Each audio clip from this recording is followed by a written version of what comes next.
The Parent Pilot Kit is a wonderful opportunity for parents to learn about brain development, media literacy, and social norms. When you know those three things, the next thing you do is form parent peer groups, which are the groups of your children's friends' parents. And you learn to set boundaries and monitor behavior. When you know those things, you can go a long way toward helping your children grow up safe, healthy, and drug-free. I'd like to welcome you to the Informed Families Media Agenda. Today's program is going to teach you a little bit about how media interacts with your children and teaches them that they need to do addictive and destructive lifestyles in order to fit into our culture. And what we're here today is to teach parents that not that you're a bad parent because you let your children access media, but how to be a better parent from here on now and how to use media in ways that enhance and develop healthy children.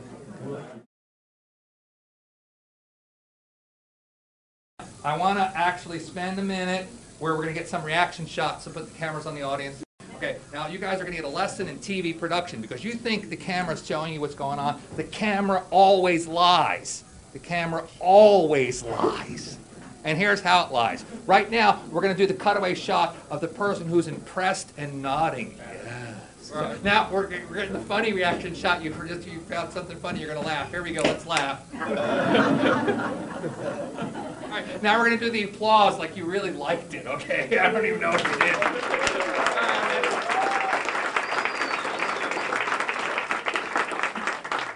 Do you guys understand the camera always lies? You think even when you're watching a reality show, you think you're watching reality, but no, you're not. Okay, you're watching somebody's story, and the story is always told by the owners of the corporation, and they're telling you their vision of the world.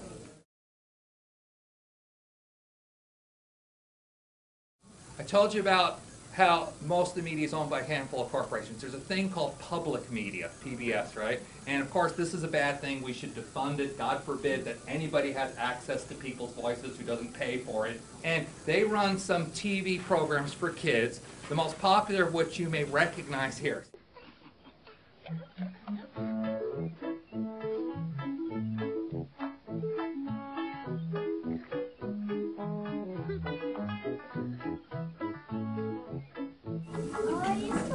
See? This is called educational TV. They're educating us. All right? So let's take a look at what education may or may not mean in this context.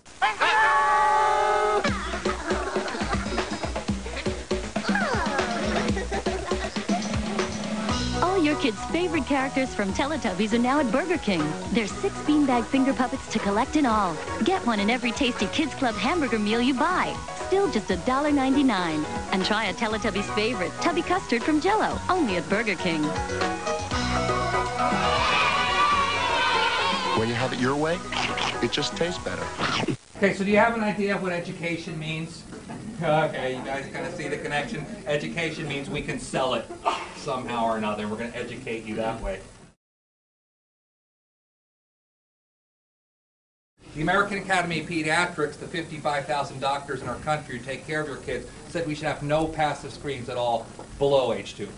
A passive screen is your video, your TV, your computers, your movies, your pads, your phones. Those are all passive screens. What we have here is the slide of a dendrite, that's a brain cell, okay, from a normal developed rhesus monkey. Here we have an example of a dendrite from a monkey whose development was suppressed. Okay? Now, you can see there's a lot of branches here, big healthy tree, big thick myofacial sheathing here, and not so much.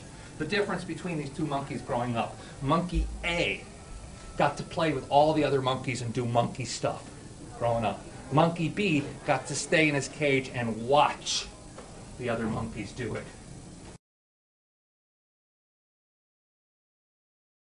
This is the oldest part of your brain.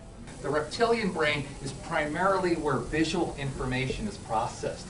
So when you see a picture, you process it in the reptilian brain.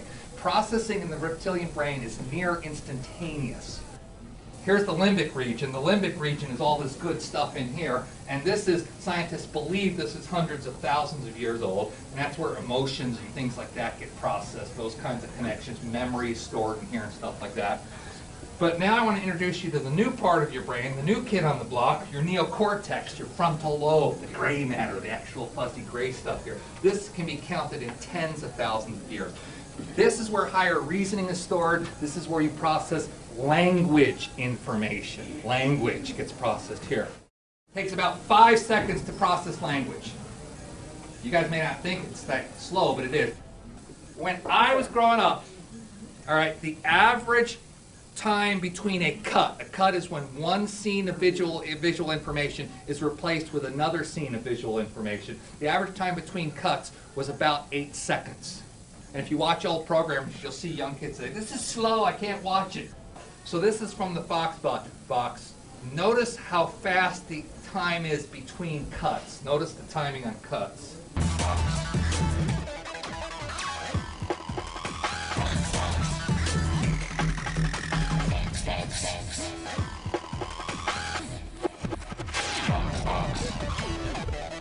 The Fox Box really rocks. Tell a friend. Okay, so we've gone from like 8 seconds between cuts to maybe 8 or 10 cuts per second, between 0 and 6, and again, between 10 and 13. Your children's brains undergo massive growth spurts. That's when they're growing. And the rule of brain growth is you use it or you lose it. So during those particular times, 0 to 6, and again between 10 and 13, the stuff you're putting in your children's brain becomes their processing ability. So during those periods of time are critical windows when your child is going to be learning to use the language part of their brain, which is slow, or use the reptilian part of their brain, which is the button pushing, I react really fast.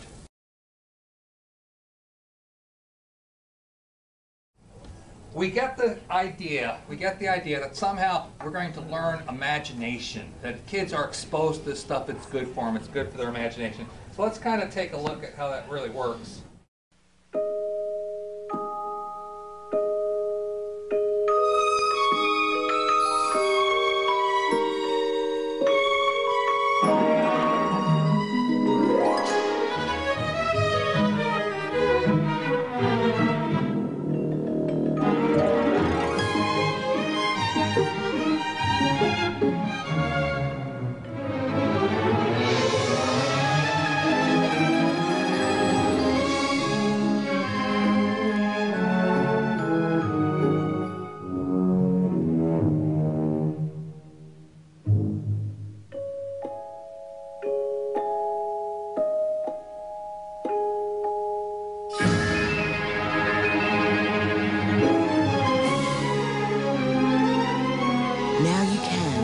Magics, Honeybees, and Buzz Blasts. 3 magical new cereals from Kellogg.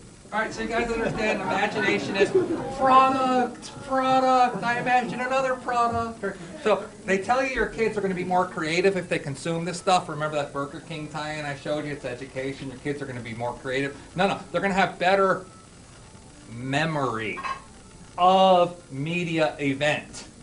Do not mistake imagination with memory. If you want your kids to be creative, you need them to supply the pictures. This is why reading is such a handy thing, because when you read, you make up the story in your head. So now I promised I was going to show you how the media tells you your parents are lame. Let's do a little Captain Crunch here. I wonder who's babysitting tonight. Mrs. Winkler. No playing. No jumping on couches. No loud music. What if she says no Captain Crunch? Oh, love your teeth, Daddy. Crunch and ice. Welcome to my house. House party, that is. All I want to do is jump and crunch. Please, jump and crunch. My Captain Crunch cereal is a cool part of this balanced breakfast. Crunch past me, Kevin. So this is the constant message your kids are being given. Behind your back, don't listen to your parents. They're not cool. They're dumb. So here's some of the suggestions I want to give you now. The first one is the American Academy of Pediatrics. Our doctors say no passive screens at all below age 2. None, none, none. No TVs, no computers, no video games, no phones, none of that below age 2. Number 2, between ages 0 and 6, and again between 10 and 13, you need slow media. Your children need to have less media and they need to have slower media if they want to develop this frontal cortex. When you consume this media, I highly recommend you do 2 things when you're consuming this media. The first thing is that you consume it with your children. You get a sense of what they're watching if you watch it with them. Now, you don't have to watch everything with them, but you need to know generally the content. Now, the last thing you need to do is when you consume media, you need to talk back to it. You got to start to train your kids to go, did you see what they just showed you? That's the time to put it on pause. They said this is crazy. Now, your kids will think you're crazy. But there's a ton of research that shows parents who talk back to their TV sets, their kids drink less. Parents who set limits have healthier kids. You know that? You know, we don't drink, we don't expect you to drink, period. No discussion. You cut your own meeting in half, spend that time talking with your children. Reading to them is an ideal thing, and then go out and do things with them. The most important thing is that you spend time with your children, and dinner is the best way to do that since you're eating anyway. And there's a ton of research that shows if you're a family and you're eating dinner regularly together, a whole host of problems go away. Don't leave here thinking you're a bad parent. Leave here thinking you're going to be a better parent, because nobody ever taught you this stuff.